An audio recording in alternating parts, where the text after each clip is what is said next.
Yo, what is good, YouTube? Krishan checking back in with another video. So you guys are currently looking at a guest posting Big Ramy did today at Dennis James' show, 7 weeks out from this year's Olympia. Now, I'm not going to be too critical about this guest posing because we don't have a HD video, so I'm really only going to look at, shape and size, not too much lines and conditioning. But Ramy does look incredible right now, and of course, you guys give me your opinion on how you think Big Ramy is looking. Now, I do think the updates we were seeing were a little bit more impressive. Probably because Ramy had been training that day and he was still pumped up. And I feel like here Ramy just walked out and decided to guest pose. I mean, he probably knew he was going to do it, but he wasn't pumped up like we were seeing in the updates. And he also did show his quads in a back update as well. So from the back, we can see that Ramy definitely looks pretty good. Still doesn't have the lowest lats, but the back is definitely improved. Seems like he's in good condition. And on the right is a good video, but once again, it's a little bit blurry. We can't really see all the details. And I will say this. Since the videos have been coming out about Big Ramy's quads, the dents in them are a lot more evident, and I wonder will the judges pay more attention to that this year. But hopefully we get better footage soon so I can give an accurate analysis of Big Ramy's physique.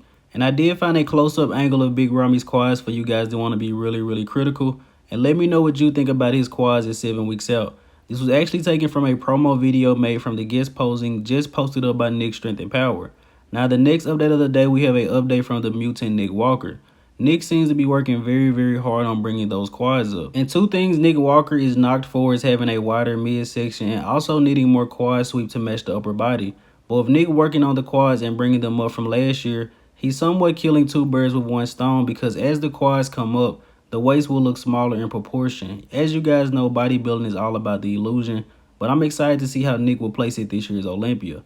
Now, Marc Hector did announce his season is over a little bit early. He said he's been nursing a knee injury for the past 10 days. Also, this news is courtesy of Buys and Tries over on Instagram. It's probably a meniscus tear or a partial rupture in the quad, but hopefully Marc is able to recover from this. We're all wishing him a speedy recovery. This guy just took 2 years off, came back on the scene, got a lot of hype pumped into him, and unfortunately suffered an injury, but hopefully Marc comes back strong. And switching over to Justin Rodriguez, Mr. Consistent himself, back to posting updates every single day. Now, I don't think I've ever seen Justin's midsection look this small, never seen him really have this much control over it. Now, granted, he does look a little bit smaller overall, but I just have a feeling, guys. I know everyone's counting him out. I know Justin has done a lot of shows. I have a feeling he's going to have a great showing at this year's Olympia. Maybe somewhere around the 10th place position. Now, the next update of the day, we have a recent update from Charles Griffen. Now, I do think Charles is going to stand out wherever he places at the Mr. Olympia. As you guys can see on the right, he has some crazy hamstring detail, which seems to be lacking in a lot of pros today. And also on the right is the front relax. Just the first impression, the first poses the judges see. And this is definitely going to draw eyes when Charles pulls this vacuum, almost as deep as a classic physique athlete. Excited for this year's Olympia. Now switching over to 212, we have a recent back update for Keone Pearson. Now a lot of people have doubts about Keone because he's been hyped up so much. Going into last year's Olympia, people had Keone as high as top 3. I believe he finished around 14th, maybe even 15th. But I'm confident in him this year. I know Keone is going to place within the top 5, and hopefully he's able to challenge for even more than that.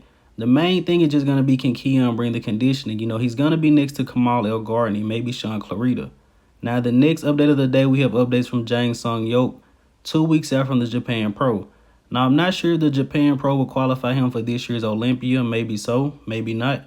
But hopefully it does. This guy looks incredible. Seems like him and Milos have been able to bring it in a lot more within 2 weeks. And it seems like Jang is on track to bring in an even better package than what he brought to the New York Pro earlier this year when he placed second to Noah Ladame. And ending this video here with the archive of the day, you guys let me know in the comment section below which legendary bodybuilder is this. As always, I hope you guys did indeed enjoy this video. If you haven't done so already, be sure to like the video and subscribe to the channel. Big day for bodybuilding. Michael Krizo wins Prague. Also, Big Ramy guest posing. I'm Krishan from Go Fitness, and that's it. I'm out.